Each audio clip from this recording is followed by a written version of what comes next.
Hello, you're listening to On Israel in Al Monitor. This is Ben Caspit from Tel Aviv. After the dramatic breakthrough between Israel and moderate Sinai states in general and Gulf states in particular, all eyes are now on another promising player, Sudan.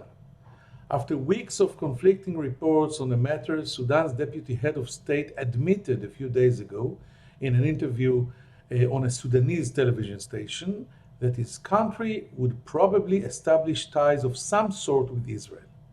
His explanation said it all. Israel is developed, the entire world works with Israel for development, for agriculture. We need Israel, he said. Sudan would be the third pillar of a regional peace construct stretching from the Gulf to Africa, which the Trump administration and Benjamin Netanyahu are trying to build.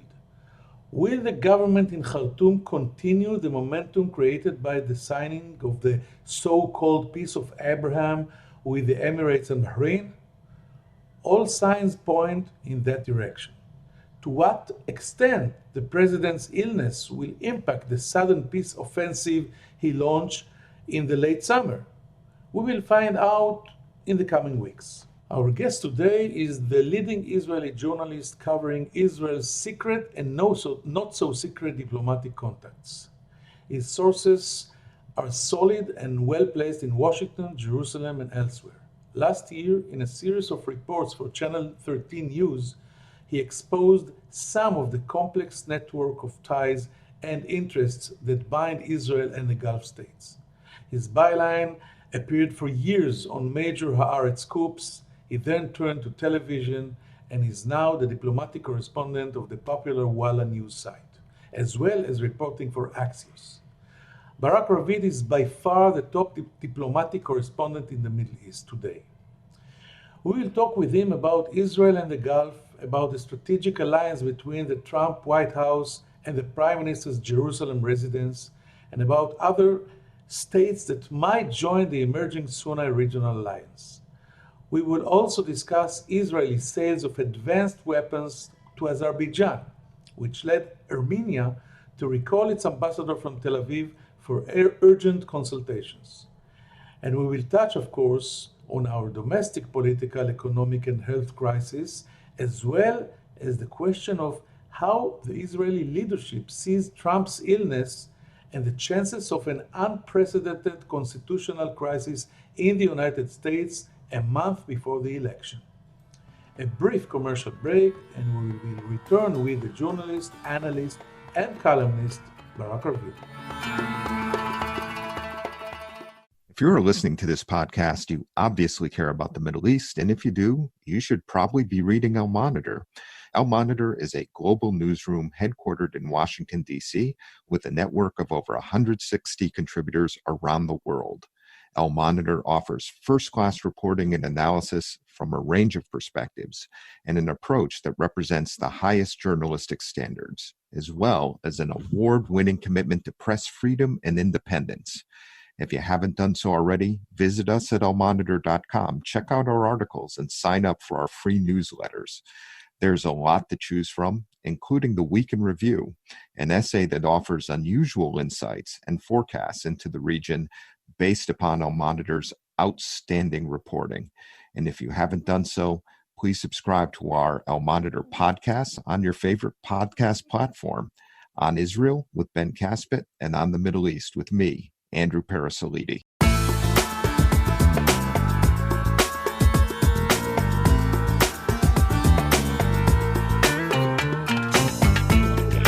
Let's say hello, a nice week to our colleague and friend, Barak Ravid.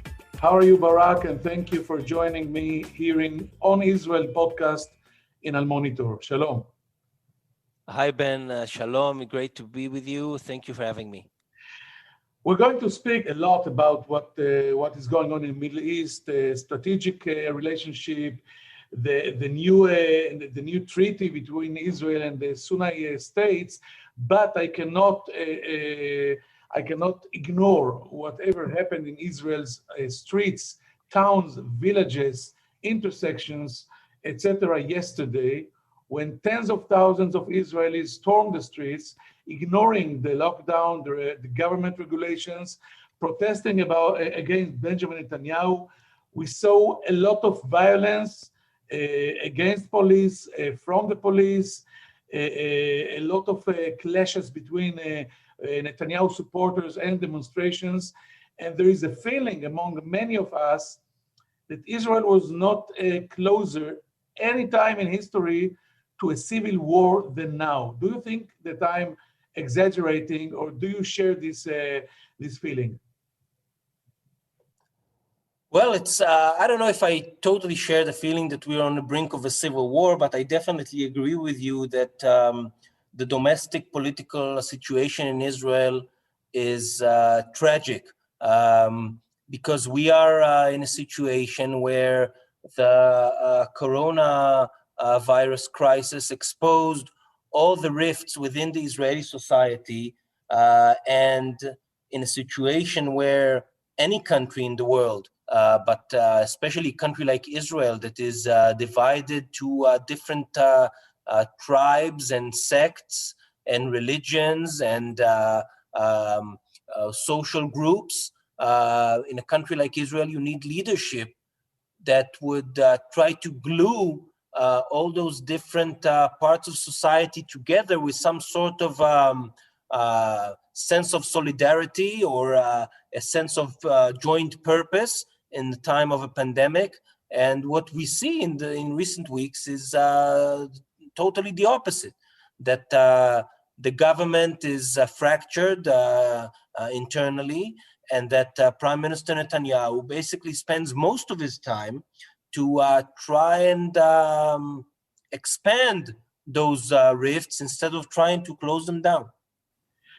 But we're talking about the Israeli society that is divided to tribes. I think that the two bigger tribes in our society, the anti-Netanyahu tribe and the pro-Netanyahu tribe, have never been so remote from each other. The hatred that you see in the streets among them, I think, is unprecedented. And when you have an irresponsible leader like Netanyahu that is not letting go and resigning and try to protect himself and to battle the accusations in court, is dragging all of us with him to this very, very dangerous conflict.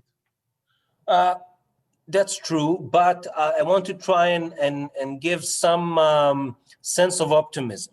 At least my feeling is that if you compare this current crisis to previous political crises in Israel in the last 11 years since Netanyahu became the prime minister again, I think that there's a real difference, because my sense is that it is not a fight between the different tribes. I'm not sure that in the current crisis, the classic divide that we've seen in the recent years between the pro-Bibi groups and anti-Bibi groups, I'm not sure this is exactly what is going on now. I mean, the pandemic, unlike many other issues that tore the Israeli society, the virus doesn't really difference between a pro-Bibi Israeli and an anti-Bibi Israeli.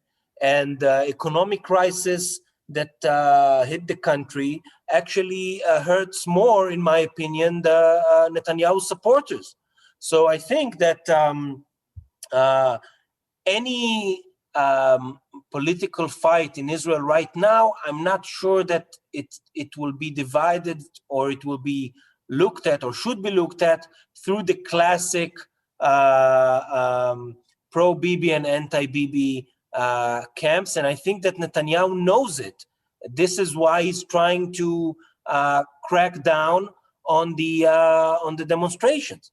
And like many leaders around the world who try to do the same, usually when you crack down on demonstrations, you just make them grow. And this is exactly what happened. Netanyahu passed a resolution in the government and then changed the law in order to limit the demonstrations, especially to limit the demonstrations right next door to his official residence. I guess the noise was too loud for him and his family. And by doing that, he just gave motivation to tens of thousands, maybe hundreds of thousands of people around the country. It's hard to know because those were hundreds of smaller protests across the country. People who just said, you know what, if I can't go and demonstrate next door to the Prime Minister's residence, I'll just go to my neighborhood, to the neighborhood square, or just go down and stand near my house on the street with a flag or with a sign and protest there. And then you saw hundreds of protests across the country in neighborhoods. I can tell you that in my neighborhood, which is quite sort of a quiet desperate housewife neighborhood in northern Tel Aviv, there were hundreds of people demonstrating yesterday. This is something I've never seen before. Yes, the paradox is that Netanyahu made the demonstration a lot easier for the people. They don't have to drive to Jerusalem, and just take the dog or the wife or the kids and get down. Okay, Barak, let's move on. Before reaching our region in the Middle East, I want to ask you one question about what's going on in the war between Azerbaijan and Armenia, in which the Azeris are using Israeli-made attack drones, and which prompted Armenia to recall its ambassador in Tel Aviv. What can you tell us about maybe the map of Israeli interests in this conflict? Well, it's the Nagorno-Karabakh crisis is really one of those things that I think the number of people in Israel that really care about it or that know what it means is very small. I would imagine that it's like, 100 people, something like that. But on the other hand, the amount of interest that the state of Israel has in Azerbaijan is huge. Just to try to explain why, Israel sells all sorts of weapons to Azerbaijan for years. It's nothing new. It's not connected necessarily to the current crisis. But the president of Azerbaijan, Aliyev, said in 2016 that Azerbaijan has contracts, long-term contracts for the arms sales with Israel that amount to $5 billion. This was 2016. So just imagine what happened since then. So this is a huge financial interest that Israel has selling weapons to Azerbaijan. Second interest is that Israel buys a lot of its oil from Azerbaijan. So a lot of Israel's energy is dependent on Azerbaijan. And third, Azerbaijan is right next door to Iran. And according to several reports in the international media, the Israeli intelligence and other Israeli security agencies are working either from Azerbaijan or with the Azerbaijani intelligence service in order to gather intelligence on Iran and to sometime to even implement certain operations. So I think that Israel has a lot of interest in Azerbaijan, and this is why you're not going to see any condemnation coming from Israel about what's going on right now in Nagorno-Karabakh. You're not going to see the Israel stopping the arms sales to Azerbaijan, and you'll see, some mild statements from the foreign ministry, saying that they regret the Armenian decision to pull their ambassador. But at the end of the day, in this crisis, it's very clear whose side Israel is on. Okay, I'm moving with you to the Gulf and asking you, Barak Ravid, what made two key Gulf states break through the wall that has separated Israeli and Muslim world for decades? After all, almost every Israeli analyst, including ourselves and experts, has been insisting for years that the normalization with the Arab world would never happen as long as the Palestinian issue is not resolved. Can you explain what changed this paradigm? I'm not sure that the paradigm really changed. I agree with you that for a long time, we all thought that the Arab Peace Initiative that says that first Israel should make peace with the Palestinians and establish a Palestinian state, and only then the Arab countries will normalize. I think it was clear in the last year that normalization is not a matter of if, it's a matter of when. And when we say when, not decades, but several years. But the current development, Netanyahu is trying to portray it as totally disconnected from the Palestinian issue and peace for peace, etc. But when you really look at it, when you check really what happened, is that it is totally connected to the Palestinian issue, and it is totally connected to the two-state solution. Because basically what happened was that the United Arab Emirates was spearheading the effort in the Arab world to stop Netanyahu from moving forward with his annexation plan of the West Bank. And the main argument that the Emiratis had is that annexation will kill the two-state solution completely and finally. And they were adamant in trying to save the two-state solution, even if just theoretically, even if just to leave it as a possibility for the future when there's a political change in Israel and in Palestine. And this was the main motivation for the Emiratis. Why did they do it also? Not only because of the Palestinians, because they wanted to prevent their big enemies like Iran, like Erdogan in Turkey, like Qatar. They wanted to prevent them from using the Palestinian issue and the annexation issue as a weapon against United Arab Emirates, against Saudi Arabia, against Jordan, against Egypt in the internal fight within the Arab and Muslim world.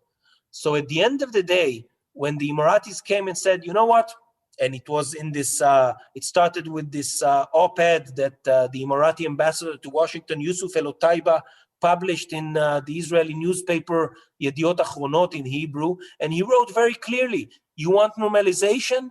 Leave annexation aside. Take it off the table, because those two cannot live together. And after this op-ed, I think, made quite a lot of waves here in Israel and got a lot of attention, the Emiratis came to the Americans and said, listen, we know that you also don't really want the annexation, but you don't want to confront Netanyahu and to get into a fight with him because you're also before an election and you have your base, etc., etc. We'll give you a solution. And the Emiratis came with the ladder and allowed both Trump and Netanyahu to go down from the tree and to take this deal of taking annexation off the table in return for normalization between Israel and the United Arab Emirates. And I think the Emiratis knew, and the Israelis knew, and the Americans knew, that once you take annexation off the table, you keep the two-state solution alive, and you go for normalization with the United Arab Emirates, more countries will follow, as really happened in reality, and Bahrain followed, and in a way Saudi Arabia followed, not all the way. Saudi Arabia allows today Israeli planes to use its airspace, which is something that is substantive, even though it's not going the whole way for normalization.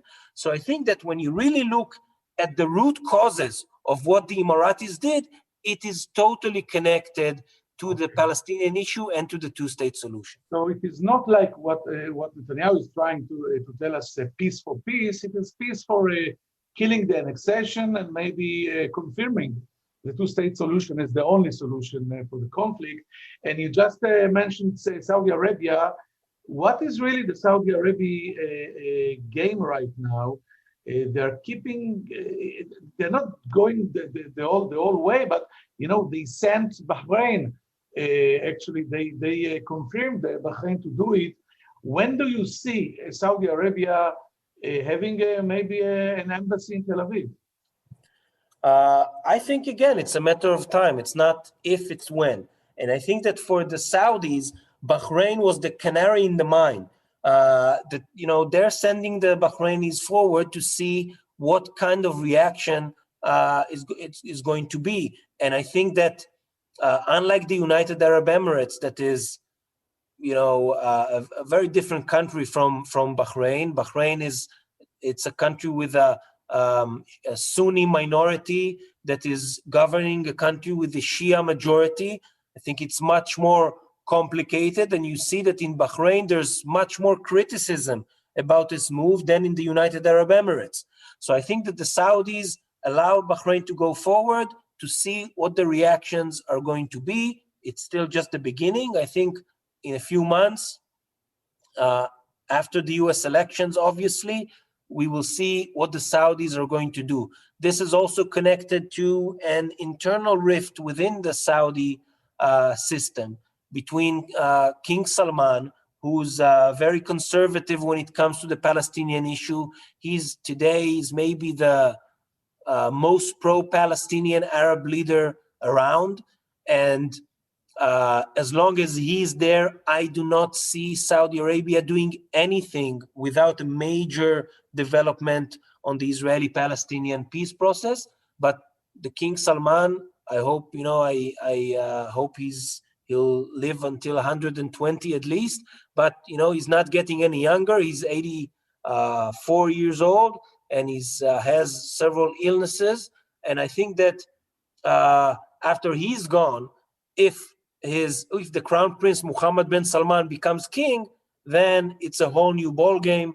Mohammed bin Salman is not committed to any previous principles Saudi Arabia has ever had, and he'll be able to chart his own course. And I think if he's king, the chances of Saudi Arabia normalizing relations with Israel will become much, much higher. Let's move to Sudan. It seems they're taking their time, although I think there were impressive and positive remarks by the deputy head of the state yesterday. He indicated that his country would establish ties with Israel, although not as warm or close as those of the Emirates are planning. Well, the Sudani system is very complicated these days. This is a country that for 30 years was under the dictatorship of the war criminal, the butcher, Omar Hassan al-Bashir, who's supposed to stand trial in the International Criminal Court for the massacres he was involved in. And there was a revolution in Sudan a year ago. And since then, there's an interim government, which is very, very complicated because it's a unity government between all political factions and the military. So you have on the one hand, the military faction of the government, which is led by General Abdel Fattah al-Burhan, the chairman of the Interim Sovereignty Council. That's the name of the organization, the organ that was formed after the revolution. And on the other hand, you have the civilian government led by Prime Minister Abdallah Hamdok. And those two factions don't really agree on this issue of normalization. What they do agree on is two things. They agree on the need for Sudan to be removed from the State Department, the US State Department, state sponsors of terrorism list. And they do agree that any normalization in Israel must be accompanied by an aid package from the US and maybe from other countries. On those two things, they do agree.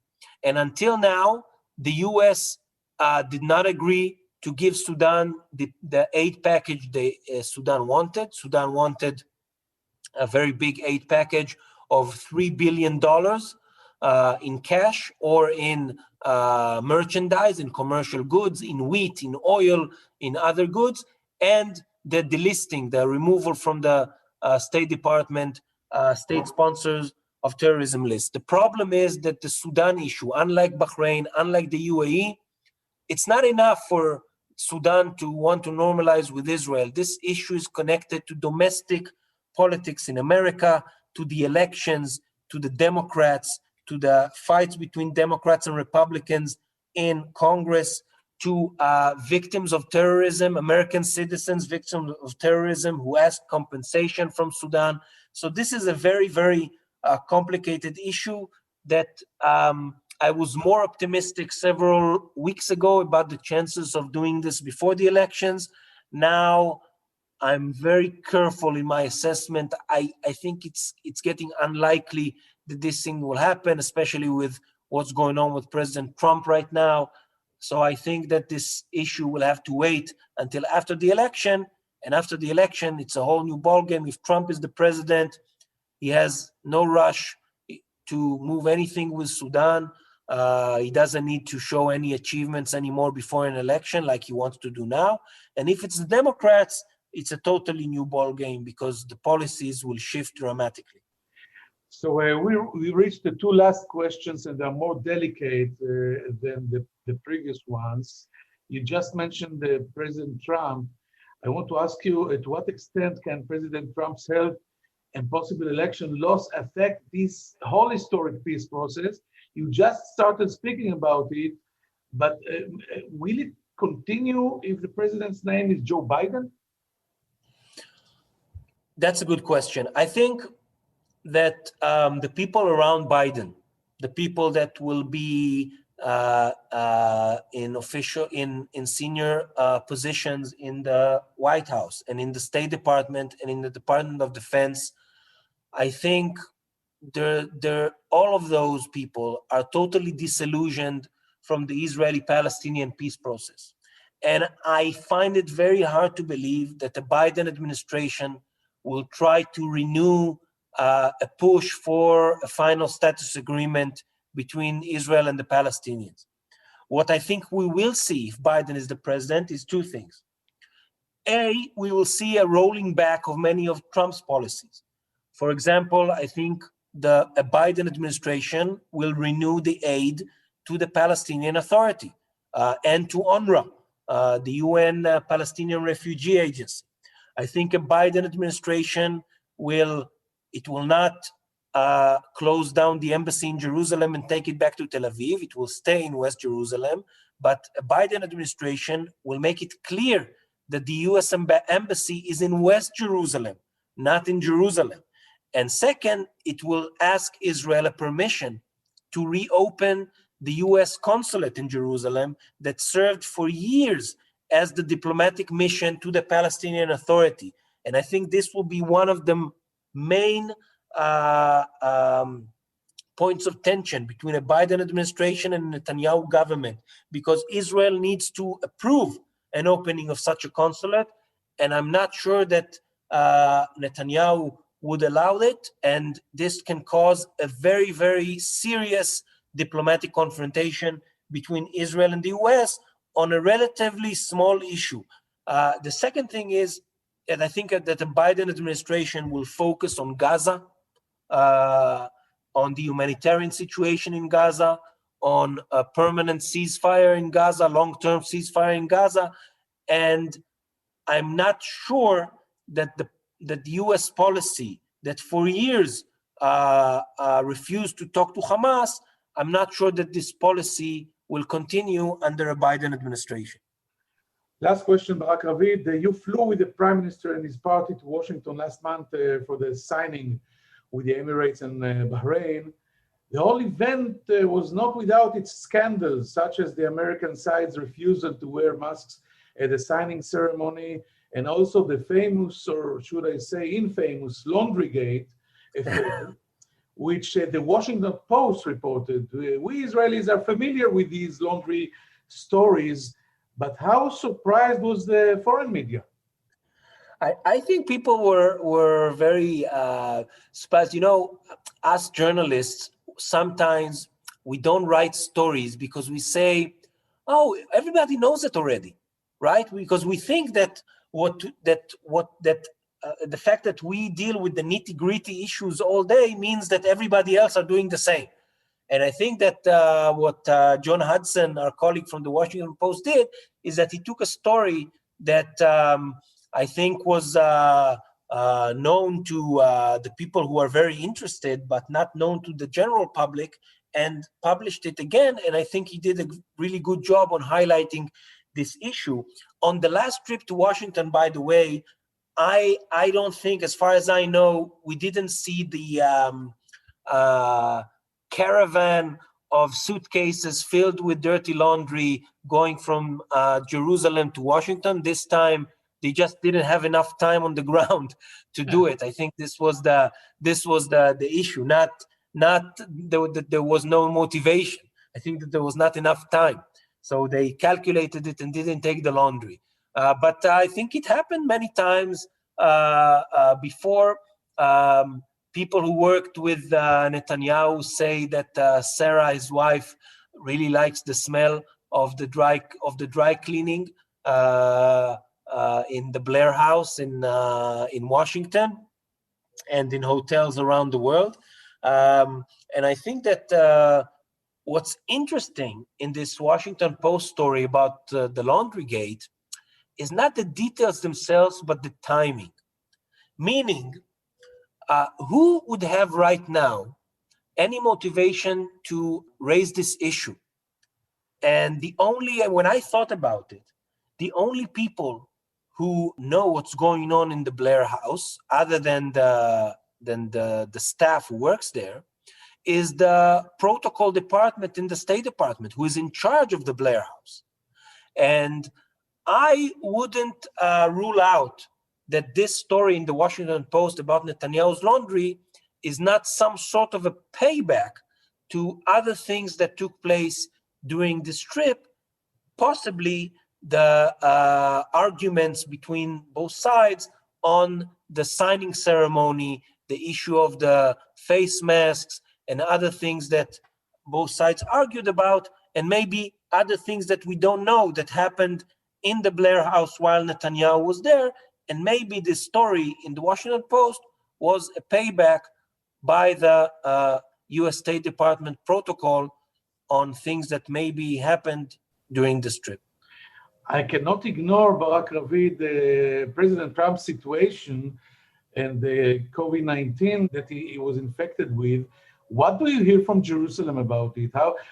In what extent the Israeli leadership is following this crisis? Well, I think they're following it very closely. Nobody wants to talk about it. Obviously, we saw just the very classic recovery, quick recovery wishes. But I think that the result of the U.S. elections will influence dramatically politics here in Israel, as in other parts of the world. But Netanyahu, that put all of his efforts and all of his political capital on Donald Trump, and basically told Democrats pretty explicitly through his actions that he doesn't need them anymore. And, he has Trump and he aligned himself completely with the Republicans. I think that if tomorrow President Trump in a month loses the elections and the Biden administration comes, I think it will be very, very problematic for Netanyahu, both on foreign policy issues, but also in domestic politics, because Trump was his secret card in the last several years. That every time when Netanyahu was in a difficult place, or every time that Netanyahu was looking for a win, he went to his friend Donald Trump, and Donald Trump delivered. And with the Biden administration, this thing will be over. And Netanyahu will seem as a leader that lost his main asset. Barak Ravid, thank you very much for this fascinating conversation. We will take a final short break and be back for some final remarks. Thank you, Barak. Shalom and take care. Thank you, Ben. Bye-bye. If you're listening to this podcast, you obviously care about the Middle East, and if you do, you should probably be reading Al Monitor. Al Monitor is a global newsroom headquartered in Washington, D.C., with a network of over 160 contributors around the world. Al Monitor offers first-class reporting and analysis from a range of perspectives and an approach that represents the highest journalistic standards, as well as an award-winning commitment to press freedom and independence. If you haven't done so already, visit us at almonitor.com, check out our articles, and sign up for our free newsletters. There's a lot to choose from, including the Week in Review, an essay that offers unusual insights and forecasts into the region based upon Al Monitor's outstanding reporting. And if you haven't done so, please subscribe to our Al Monitor podcast on your favorite podcast platform, on Israel with Ben Caspit, and on the Middle East with me, Andrew Parasolidi.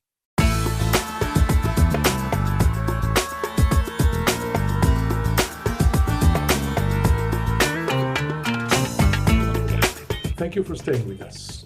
I did not plan to discuss with Barak Ravid the domestic, maybe historical crisis in Israel and the fear that is common to many that the state is on the brink of civil war. But I was happy to understand that Ravid is not so pessimistic.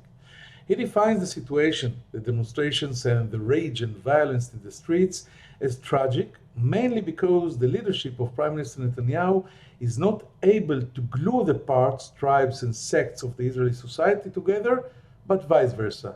On the other hand, Ravid finds this phenomena that pours tens of thousands of young Israelis to the streets. He thinks that it contains a lot of hope too, not only fear. On the political and diplomatic issue, Ravid predicts that Sudan is probably in the next state to follow United Arab Emirates and Bahrain, establishing ties with Israel, and that this new alliance between Israel and the moderate Sunni states is here to stay, although it is still vulnerable and depends mostly on President Trump's health, commitment, and motivation. Thank you for listening.